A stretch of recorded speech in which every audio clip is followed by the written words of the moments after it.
Hello, हाय, नमस्कार. आपल्या सर्व गोड ताईंचं, दादांचं, मित्रमैत्रिणींचं अगदी मनापासून स्वागत करते आपल्या छोट्याशा ब्लॉगमध्ये, जिचं नाव आहे संगीता पाटील.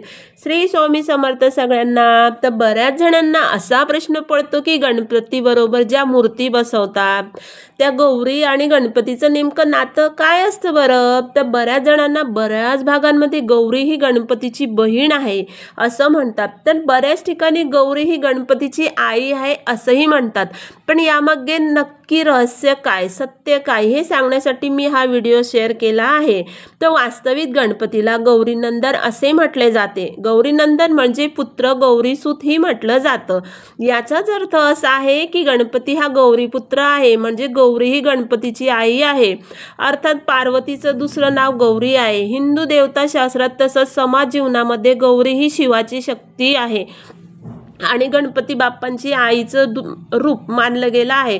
अपराजित गच्छ या ग्रंथामध्ये एकूण 12 गौरीचा उल्लेख येतो, तर अग्निपुराणामध्ये गौरी मूर्तींचा सामूहिक पूजन केलं जातं असे, आणि त्याला खूप महत्त्व त्यानुसार आहे. तर या 10 दिवसामध्ये फक्त एकट्या गणपतीचीच पूजा नसते, तर या काळात 3 दिवस त्यांच्या 2 मातांची सुद्धा पूजा करतात. आता तुम्हाला प्रश्न पडला असेल, 2 माता, कारण गणपतीला दुही मातुर असंही म्हटलं जातं. गणपतीची पहिली आई म्हणजे पार्वती म्हणजे गौरी, आणि दुसरी आई म्हणजे गंगा. पार्वतीने आपल्या अंगाला चंदन लावून त्याचा मळ काढायला आपली मोठी बहीण गंगेचं पाणी लावून तो काढला व त्याची मूर्ती बनवून त्यात प्राण फुकले, म्हणजे 2 देवांचा अंश त्यात होता. म्हणून या गंगा आणि गौरी ह्या दोन्ही गणपतीच्या माता आहेत.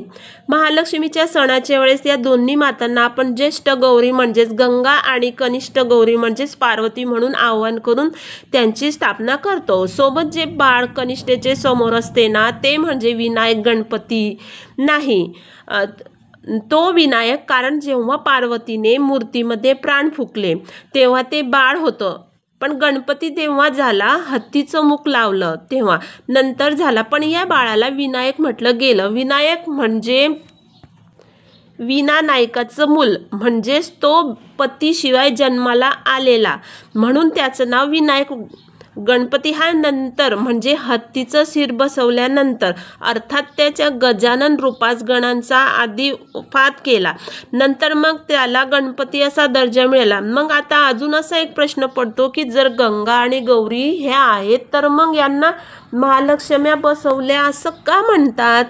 तर लक्ष्मी म्हणजे समृद्धी आणि वैभव, या दोन्ही मातांनी गणपती जन्माला देऊन एक प्रकारे वैभव आणलं, निर्विघ्न संपूर्ण जगात निर्माण केली, म्हणून यांना महालक्ष्मी असे म्हणतात.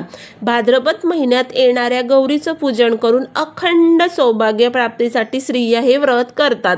हे व्रत 3 दिवस चालतं. प्रत्येकी प्रांतानुसार हे व्रत करण्याच्या वेगवेगळ्या पद्धती आहे. काही ठिकाणी धातूंची प्रतिमा, काही ठिकाणी मातीची प्रतिमा, तर काही ठिकाणी कागदावरही महालक्ष्मीचे चित्र काढून, तर काही ठिकाणी नदी काठी 5 खडे आणून त्याच गौरी म्हणून पूजन केलं जातं. तर काही ठिकाणी 5 लहान मडक्यांची उत्तरंड रचून त्यावर गौरीचा मुखवटा बसवला, तर काही ठिकाणी तांब्यावरती वाटी ठेवून गौरीचा मुखवटा तयार केला जातो. काही ठिकाणी सुवासिक फुलं येणाऱ्या वनस्पतीची रोपं म्हणजे तेड्याची रोपं एकत्र बांधून सुद्धा त्याची प्रतिमा बनवतात, तर त्यावरती मातीचा मुखवटा चढवतात. त्या मूर्तीला साडी नेसून अलंकाराने सजवतात. मग एक दिवस आवाहन, स्थापना, दुसऱ्या दिवशी भोजन आणि तिसऱ्या दिवशी विसर्जन, अशा पद्धतीने या महालक्ष्मी गणेशासहित आपल्याकडे बसवतात.